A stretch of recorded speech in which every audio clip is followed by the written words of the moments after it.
요한복음 17장 1절부터 11절까지의 말씀입니다. 제가 봉독해 드리겠습니다. 예수께서 이 말씀을 하시고 눈을 들어 하늘을 우러러 이르시되 아버지여 때가 이르렀사오니 아들을 영화롭게 하사 아들로 아버지를 영화롭게 하게 하옵소서. 아버지께서 아들에게 주신 모든 사람에게 영생을 주게 하시려고 만민을 다스리는 권세를 아들에게 주셨음이로소이다. 영생은 곧 유일하신 참 하나님과 그가 보내신 자 예수 그리스도를 아는 것이니이다. 아버지께서 내게 하라고 주신 일을 내가 이루어 아버지를 이 세상에서 영화롭게 하였사오니 아버지여 창세전에 내가 아버지와 함께 가졌던 영화로서 지금도 아버지와 함께 나를 영화롭게 하소서. 세상 중에서 내게 주신 사람들에게 내가 아버지의 이름을 나타내었나이다. 그들은 아버지의 것이었는데 내게 주셨으며 그들은 아버지의 말씀을 지키었나이다. 지금 그들은 아버지께서 내게 주신 것이 다 아버지로부터 온 것인 줄 알았나이다. 나는 아버지께서 내게 주신 말씀들을 그들에게 주었사오며 그들은 이것을 받고 내가 아버지께로부터 나온 줄을 참으로 아오며 아버지께서 나를 보내신 줄도 믿었사옵나이다. 내가 그들을 위하여 비옵나니 내가 비옵는 것은 세상을 위함이 아니요 내게 주신 자들을 위함이니이다. 그들은 아버지의 것이로소이다. 내 것은 다 아버지의 것이요 아버지의 것은 내 것이온데 내가 그들로 말미암아 영광을 받았나이다. 나는 세상에 더 있지 아니하오나 그들은 세상에 있사옵고 나는 아버지께로 가옵나니 거룩하신 아버지여 내게 주신 아버지의 이름으로 그들을 보존하사 우리와 같이 그들도 하나가 되게 하옵소서. 이 모든 말씀은 하나님의 말씀입니다. 하나님 감사합니다. 아멘. 감사합니다. 자리에 앉아 주십시오. 감사합니다. 아멘. 할렐루야. 아멘. 감사합니다. 오늘도 함께 말씀을 나누는 예배의 자리에 나오는 여러분 모두를 주님의 이름으로 축복합니다. 날씨가 갑자기 여름 같아져서 벌써 이렇게 더우면 진짜 여름엔 어떡하지라는 걱정이 들지만 그 모든 우리의 매일매일 가운데에 주님을 바라보고 주님을 구하는 여러분께 주님이 응답할 수 있는 귀한 은혜가 있기를 바랍니다. 지난 시간 저희는 예수님이 떠나신다는 그 말에 우리는 어떡하나 하면서 고아와 같은 마음을 느끼는 제자들에게 예수님이 내가 너희를 고아처럼 버려두지 않겠다라고 말씀하시는 것을 보았습니다. 그러시면서 또 다른 보혜사 성령을 보내시겠다라고 하셨죠. 성령이 오시면 예수님이 이제는 곁에 계시지 않고 안에 계신다 말씀드렸습니다. 그냥 찾아오는 방문자가 아니라 우리 안에 주인으로서 거하십니다. 그래서 예수님이 떠난다라고 하셨을 때에 그것은 우리에게 하나의 이별이라고 단순히 받아들이기보다 주님이 우리에게 더 깊게 만나시기 위해 오시는 방법으로서 떠나신다라는 사실을 확인했습니다. 우리는 고아가 아니라 보혜사가 우리 안에 계시다라는 사실을 우리는 압니다. 그렇기에 그 사실을 붙들고 이 한 주를 걸어온 여러분이 주님과 함께 하셨음을 기억하시기를 바라며 주님의 이름으로 축복합니다. 네, 오늘은 이제 승천주일입니다. 부활절 절기가 이제 오늘로써 마무리하고 다음 주에 성령강림절 절기가 이제 시작합니다. 우리가 이제 부활절 절기를 쭉 지나오면서 어떤 부분들이 우리에게 강조되었는지를 한번 생각해 보시면 좋겠습니다. 유독 강조되었던 건 계속해서 요한복음 말씀이 우리에게 배치되었고 교회 역상으로, 그리고 그 안에서 우리가 계속해서 확인할 수 있었던 것은 부활 이후에 주님이 우리와 함께 하시지 않는다라는 사실, 부재하신다라는 현실에 대한 그러면 우리는 부활이 무엇인가에 대해서 좀 더 고민하고 이제 이렇게 6주간을 보내고 이제 7주간째 왔습니다. 이제 주님은 하늘로 가십니다. 승천하셨다라고 말하는데요. 이게 원래 교회 전통상으로는 가장 중요한 5개의 절기 중에 하나이기도 했습니다. 승천이디요. 그러나 시간이 좀 지나오면서 절기를 강조하지 않는 교회의 전통들, 분위기들이 있으면서 승천주의를 그냥 간단하게 지나가기는 합니다. 그러나 우리가 그럼에도 생각해 보아야 할 것은, 좀 중요한 것을 잃지 않아야 할 것은 주님이 가시는 것이 어떤 의미이며 또 가심으로써 우리에게 어떤 일들이 일어났는가를 생각해 보아야 할 것입니다. 여러분, 우리가 자주 부르는 찬양 중에 누군가 널 위해 기도하네 라는 찬양이 있습니다. 힘든 시간에 이 찬양을 들으면 우리의 마음이 좀 편안해집니다. 아, 누군가가 나의 어려움을 위해 기도하고 있겠구나 라는 안심이 들죠. 나도 모르는 사이에 누군가 기도하고 있다는 사실은 나의 상한 심령과 염려와 걱정들을 붙들어 줍니다. 그런데 우리는 오늘 묻게 돼요. 누가 나를 위해 기도하지? 라는 거예요. 그 찬양을 부를 때마다 누군가는 기도하겠지 라고 할 수도 있죠. 예, 우리가 살다 보면 정말 내가 기도 요청을 했던 공동체라든가 아니면 나의 친한 동료나 친구나 어떤 사람들이 기도했을 수도 있지만 전혀 나와는 일면식밖에 없는, 대화도 많이 안 해보고 또 혹은 만나보지도 않았던 누군가가 나를 위해 기도할 때도 있다라는 사실을 우리는 종종 마주하게 됩니다. 그리고 놀라운 사실은 오늘 본문은 우리를 위해 누가 기도하십니까? 주님이, 예수님께서 기도하고 계셨구나라는 사실을 우리에게 들려주고 있습니다. 오늘 본문은요, 우리가 예수님의 기도를 이렇게 엿듣는, 옆에서 이렇게 뭐라고 기도하시지 하고 듣는 상황입니다. 최후의 만찬이 끝났어요. 요한복음 안에서 최후의 만찬이 끝나고요, 예수님이 이제 겟세마네 동산으로 기도하러 가시기 전에 이 겟세마네 동산을 가시는 와중에 예수님이 처음 하셨던 것이 하늘을 바라보시고 기도하셨다라는 사실입니다. 그 밤은 어떤 밤입니까? 예수님이 체포당하기 바로 직전인 밤이에요. 이스라엘의 종교 지도자들은 언제든지 예수님을 죽이려고 했고, 그리고 그 결행일이 바로 이 기도하시는 그 밤이었습니다. 예수님이 몰랐을까요? 다 아셨죠. 그러면 대비를 해야 할 거 아닙니까? 그들에게 맞서 싸울 칼을 준비하든지 아니면 그들로부터 도망치실 이 피난 계획을 세우시든지 뭔가 조치를 취하셔야 되는데, 주님께서 선택하신 것은 다른 것이 아니라 기도였다라는 사실입니다. 심지어 그 기도가 예수님 본인을 위한 기도도 아니고 예수님이 떠나신 이후에 남겨진 사람들을 위한 기도였다라는 사실을 우리는 보아야 합니다. 오늘 우리는 그 기도가 어떠한 기도인지, 또 예수님이 어떠한 마음이셨는지를 한번 살펴보기 원합니다. 말씀 1절입니다. 예수님께서 이제 말씀을 마치셨죠.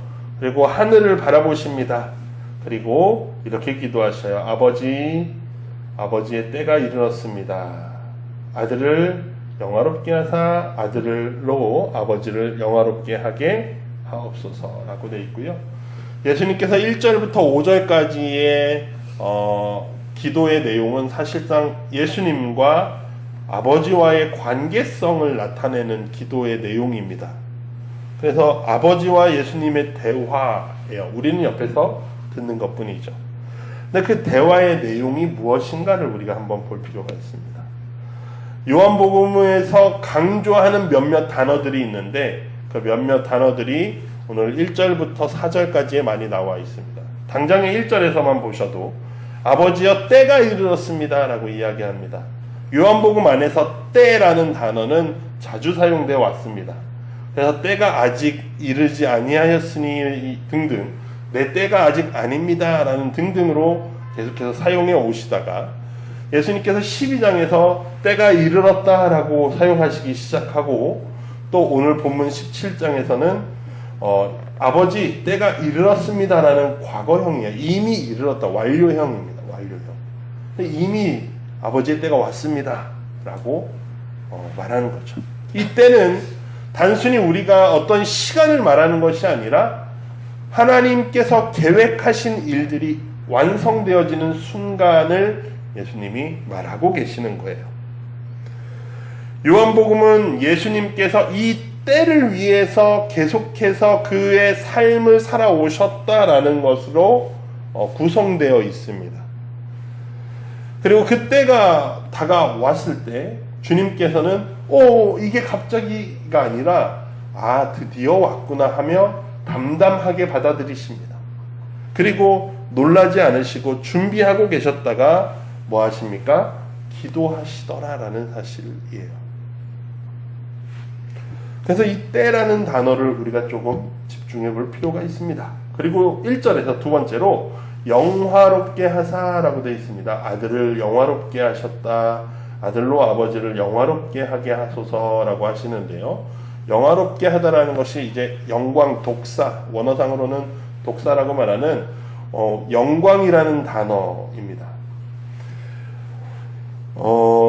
예수님께서 지금 어디를 가고 계시죠? 겟세마네 동산으로 가십니다. 겟세마네로 가시면 예수님은 그 밤에 죽으신다라는 사실을 예수님도 알고 있어요. 그런데 예수님이 지금 하나님께 아버지께 뭐라고 기도합니까? 나에게 영광을 허락하소서라고 하시고, 나를 통해 당신이 영광 받기를 원합니다라고 말합니다. 예수님께서 가시는 길은 체포되고 재판받고 십자가에 달리시는 죽음의 길이에요. 그런데 예수님은 영광이라는 단어를 사용하고 있다는 거예요. 역설적인 단어의 표현이죠. 요한복음은 다른 공관복음서들에 비해서 예수님의 육체적 고난이 덜 나타나는 것처럼 보입니다. 왜냐하면 다른 복음서들에서는 예수님이 기도할 때 얼마나 힘써서 기도하셨는지 땀이 피처럼 이렇게 뚝뚝뚝 흘렀다라고 말하기도 하고, 또 예수님께서 십자가에 달리실 때 그렇게 절규하기도 하십니다. 아버지 어찌하여 나를 버리셨나이까 하면서 괴로워하고 고통스러워하고 그 힘듦과 괴로움을 온전하게 보여주려고 하거든요.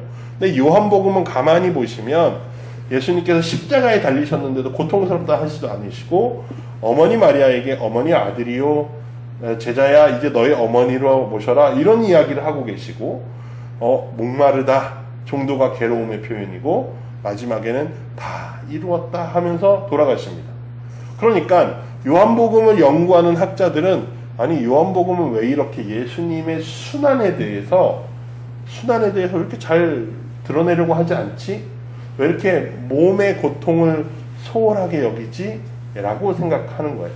그러면서 종종 이야기하는 학자들은 요한복음은 아무래도 영지주의적인 어떤 신비주의적인 시선이 많이 있기 때문에 그런 걸지도 모르겠다라고 이야기하기도 합니다. 그런데 그 학자의 입장이고요. 대체로 이제 많은 학자들이 받아들이는 중론은 요한복음이 바라보고 있는 영광의 범위가 아주 넓다라는 사실이에요. 우리는요,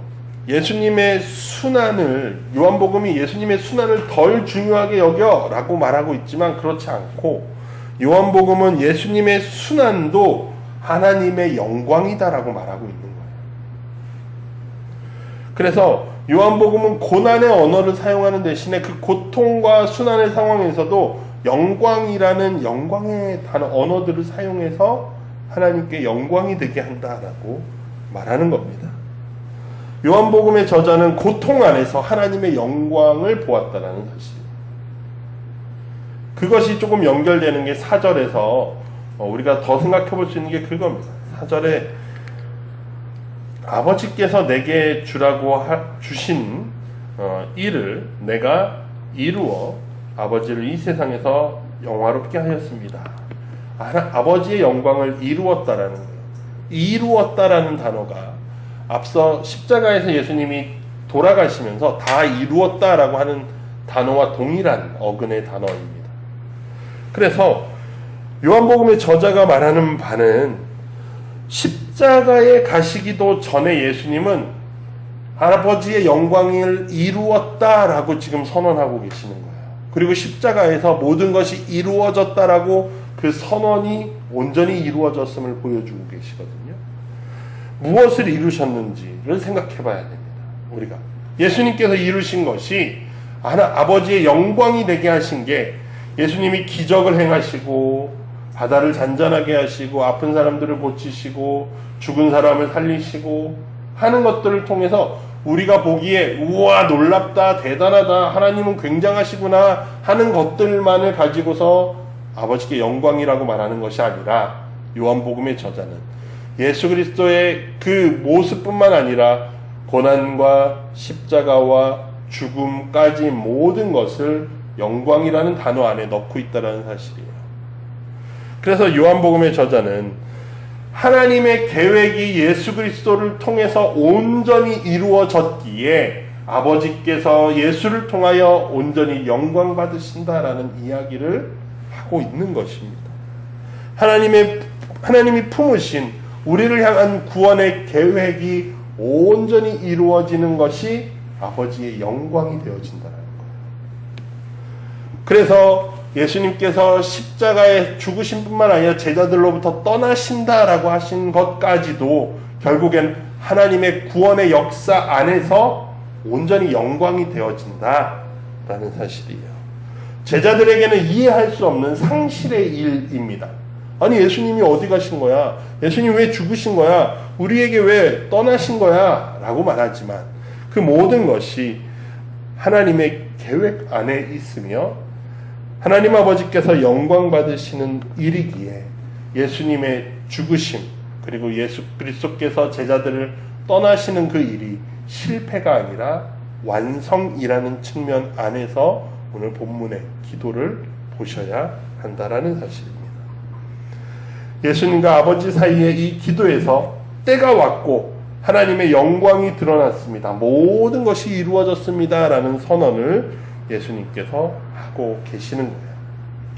그런데 예수님의 그 기도가 이 확인의 상황에서 끝나는 것이 아니라 그 다음 기도로 향하고 있다는 것이 우리가 6절부터 11절까지 보실 내용입니다. 그 6절부터 11절까지는 예수님께서 남겨진 이들을 위해서 아버지께 기도하시는 내용입니다. 먼저 9절에서 보시면 내가 그들을 위해서 빕니다. 내가 그들을 위해서 기도합니다. 아버지, 내가 기도하는 것은 세상을 위한 것이 아니라 나에게 주신 이들을 위한 것인데 그들은 아버지의 것입니다. 라고 기도하십니다. 예수님께서 제자들을 위해서 기도하시는데 예수님, 하나님, 아버지, 이 사람들을 보호해 주시고 지켜주세요. 그런데 이들은 누구의 거라고요? 아버지의 거잖아요. 그러니까 뭐 해달라고요? 보호해 주십시오라고. 중보하시는 그 근거가 내가 얘들 잘 길렀잖아요. 내가 얘들 잘 이렇게 잘 모이게 했잖아요. 내가 이렇게 했으니까 얘네 내 얼굴 봐서 지켜주세요가 아니에요. 예수님이 하시는 말씀은 이들은 이미 당신 것을 나에게 주신 겁니다. 라는 겁니다. 예수님이 내가 했다라는 게 아니에요. 나는 당신의 그 영혼들을 돌보았을 뿐입니다. 그리고 나는 떠났을 때 이들을 누가 돌봐야 합니까, 주님? 그러니 아버지께서 책임져 주십시오라고 예수님이 기도하고 계신 겁니다. 여기서 우리가 한 가지 더 볼 것은 6절에서 세상 중에 내게 주신 사람들에게 내가 아버지의 이름을 나타내었습니다. 그들은 아버지의 것이었는데 라는 말이 과거형이에요. 이미 아버지의 것이었습니다 라는 거예요. 나에게 와서 내가 이들을 잘 가르치고 이들이 나를 따르고 나를 통해서 아버지의 말씀을 믿었을 때 그들이 아버지의 것인 게 아니라 이미 아버지의 것이었던 그들을 내가 가르쳤다라는 의미인 거예요. 과거형이라는 거예요. 바울이 이렇게 표현하는 겁니다. 그래서 바울이 에베소서 1장 4절에서 5절에 곧 창세전에 그리스도 안에서 우리를 택하셨다라는 거예요. 그리고 그 5절에 기쁘신 때를 우리를 예정하사 예수 그리스도로 말미암아 자기의 아들들이 되게 하셨다라는 겁니다. 언제요? 창세 전에라는 사실이에요. 우리가 태어나기도 전에, 모든 세상이 지어지기도 전에 하나님이 우리를 먼저 당신의 것으로 삼으셨다라는 사실을 예수 그리스도께서 말씀하셨고, 그 사실을 바울이 이야기하고 있는 겁니다. 여러분, 우리의 구원이라는 것은 우리가 하나님을 선택하기 전에 하나님이 우리를 선택하셨다라는 사실이에요. 우리의 구원은요, 내가 하나님을 붙들기 때문에 내가 구원을 받는 게 아니라요, 내가 어긋날 때에도, 내가 실패할 때에도, 내가 넘어질 때에도, 내가 하나님을 밉다라고 울면서 말할 그때에도 하나님께서는 신실하게 우리의 믿음보다 먼저 우리를 붙잡으셨기 때문에 우리는 안전하다라는 거예요. 그 사실을 예수 그리스도께서 오늘 기도 안에서 말씀하고 계십니다. 우리의 믿음이 흔들려도 우리의 소속은 흔들리지 않습니다. 그래서 우리가 그와 같이 느끼는 것은 우리가 착각하고 있는 겁니다.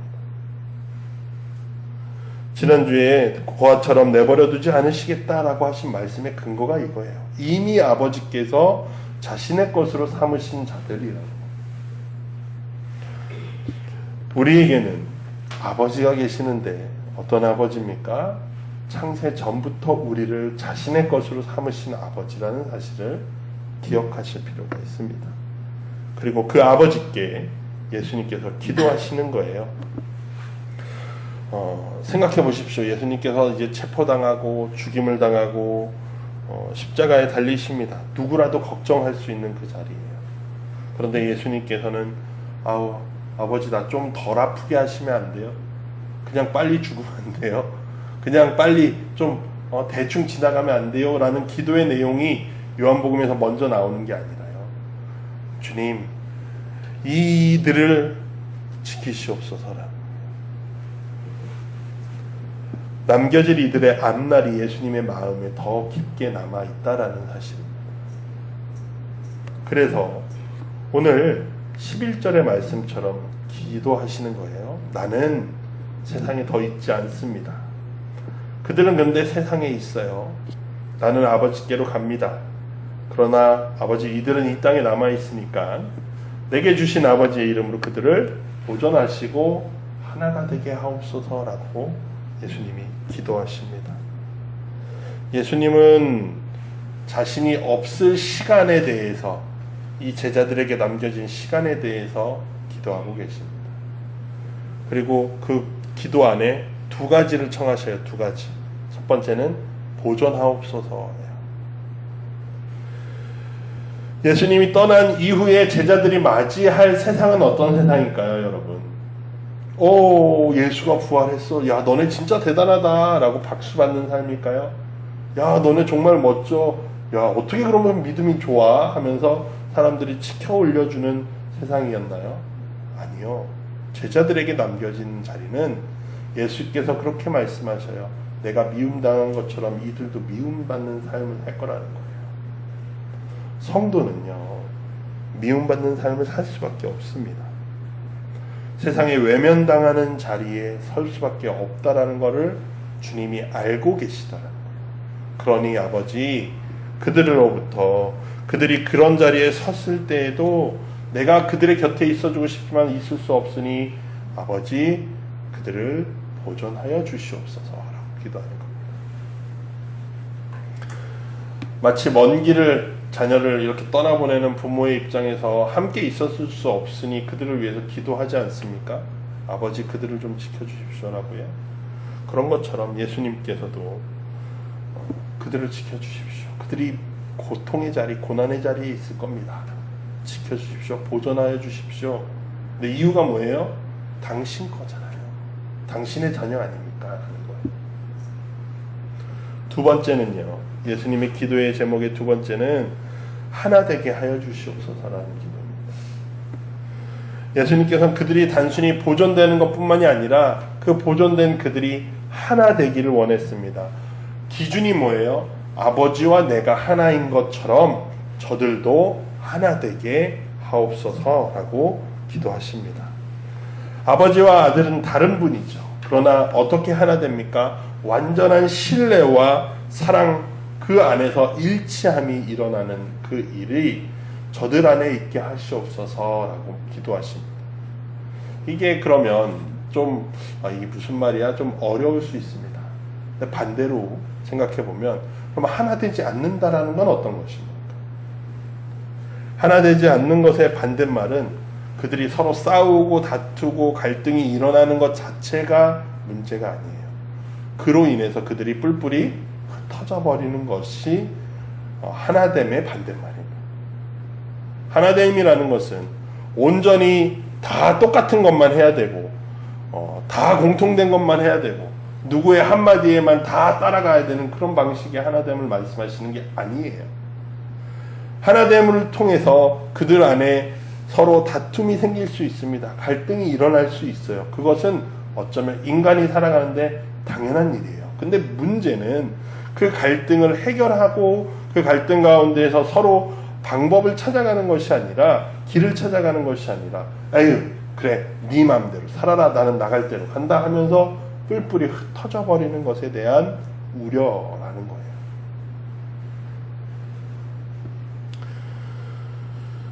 우리는 서로 다르다는 이유로 제가 틀렸어요. 그러니까 제가 떠나야 돼요. 라고 하면서 서로 찢어집니다. 예수님께서 구하시는 하나됨은 그 흩어짐에 맞서는 하나됨입니다. 예수님이 구하시는 하나됨은 어떤 이상적인 아름다움을 말씀하시는 게 아니라요. 이 세상 가운데에서 고난의 현실 가운데에서 버텨내는 것을 말씀하시는 거예요.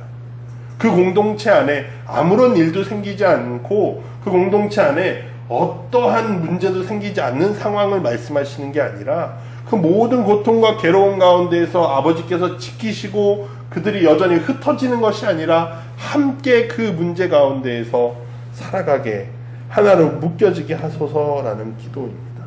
이게 사실은 다른 기도가 아니라 하나의 기도예요. 하나의 기도. 그 제자들이 보존되는 방법으로서 하나 된다라는 사실이에요. 하나 되는 공동체 안에서 하나님께서 그 백성들을 지키신다라는 사실. 예수님이 그것을 아시기 때문에 그 기도를 남깁니다. 이 기도는 단지 눈앞에 있는 제자들 뿐만이 아니라 그 다음도 있다라는 사실이에요. 말씀을 정리하면서 또 짚어드리겠습니다. 말씀을 정리합니다. 예수님은 마지막 밤에 기도하셨습니다. 마지막 밤에 다른 계획을 세우신 게 아니라 기도하셨어요. 십자가를 앞에 두고 예수님이 마음을 쏟으신 것은 자기 자신을 위한 것이 아니라 자기와 함께한 제자들을 위한 기도였습니다. 아버지께 기도합니다. 당신의 것입니다. 그러니 당신이 지켜주셔야죠. 라고 기도하셔요. 그들이 하나됨을 통해서 보존되게 하소서라고 기도하십니다. 오늘 우리가 들은 이 기도는 20절에 보시면 예수님께서 이어서 이렇게 기도하셨어요. 내가 비옵는 것은 이 사람들, 지금 내 앞에 있는 이들뿐만이 아니라 또 그들의 말로 말미암아 나를 믿는 사람들도 위함입니다. 라고 기도하십니다. 제자들의 말을 믿고 듣고 믿게 된 사람들, 또 그 사람들의 말을 듣고 믿게 된 사람들, 그렇게 이어서 오늘 여기까지 왔고 그 기도는 우리 안에 여전히 남아있다라는 사실입니다. 사랑하는 성도 여러분, 우리는 이미 기도된 사람들입니다. 기도되었다라는 게 뭐예요? 내가 기도하기도 전에 누군가 나를 위해 기도했다라는 사실입니다. 내가 이 자리에 서기 전에도 이미 우리를 부르시는 은혜가 먼저 있었다라는 이야기입니다. 내가 하나님을 찾기 전에 하나님이 먼저 나를 찾으셨다. 태초에 우리를 택하셨고 마지막 그 밤에도 주님께서는 우리를 위해 기도하셨다라는 사실입니다. 우리의 믿음보다 은혜가 먼저라는 사실이에요. 우리가 하나님께 나아간 것이 아니라 하나님이 먼저 우리에게 찾아오셨다라는 사실. 그래서 우리는 기도된 자들이다라는 말은 우리는 이미 은혜 안에 있다라는 사실이에요. 그러니 사랑하는 성도 여러분, 우리가 믿음이 약해지는 날에도 우리의 삶의 어려움과 우리의 기도가 공허해지는 그 순간 안에서도 우리는 이것을 붙들어야 합니다. 주님이 우리를 위해 기도하고 계시다는 사실이에요. 아무도 나를 위해 기도하지 않는다고요? 아무도 내 편이 없다고요? 아니요. 주님이 여전히 우리를 위해 기도하셨다라는 사실을 기억하십시오. 우리의 보전을 위해서, 우리의 하나됨을 위해서 하나님의 은혜가 우리의 생각보다 더 먼저 왔습니다. 한 주간도 이 은혜를 기억하시기를 부탁드립니다. 주님이 떠나신 것 같은 때, 부재의 때에도 우리가 은혜를 생각할 수 있는 것은 그가 가심으로 끝난 것이 아니라 이미 그 모든 사실들을 아시고 우리를 위해 기도하셨다라는 사실입니다. 오늘도 내일도 우리 주님의 그 기도 안에 우리가 살아가고 있다는 사실을 기억하시며 은혜 안에서 은혜를 누리는 우리 하나님의 성도님들 되시기를 주님의 이름으로 축복합니다. 그 무엇도 우리를 그 사랑에서 끊을 수 없으니 한 주간도 주님과 함께 말씀을 붙잡고 걸어가는 여러분 되기를 바랍니다. 우리에게 주신 말씀을 붙잡고 우리 함께 다짐의 기도 하겠습니다. 하나님 감사합니다. 오늘도 우리에게 말씀하시니 감사합니다. 우리가 기도하기도 전에, 우리가 믿기도 전에 주님이 우리를 위하여 오셨고 우리를 위하여 기도하셨고 아버지께서 우리를 자녀 삼아 주셨으니 우리가 그 은혜를 감사하고 기뻐하는 우리들 되게 하시옵소서. 아무것도 없다고, 왜 나에게는 아무것도 없냐고 슬퍼하는 것이 아니라 나에게 주어진 은혜들을 온전히 바라볼 수 있게, 기억할 수 있게 하여 주시옵소서. 주님, 우리에게 은혜를 주셨으니 우리가 이 은혜를 기뻐하며 이 땅 가운데 은혜를 모르는 이들에게 은혜를 전할 수 있게 하여 주시옵소서. 주님의 그 크신 사랑을 온전히 드러낼 수 있는 우리가 되게 하여 주시옵소서. 감사드리며 예수님의 이름으로 기도드립니다. 아멘.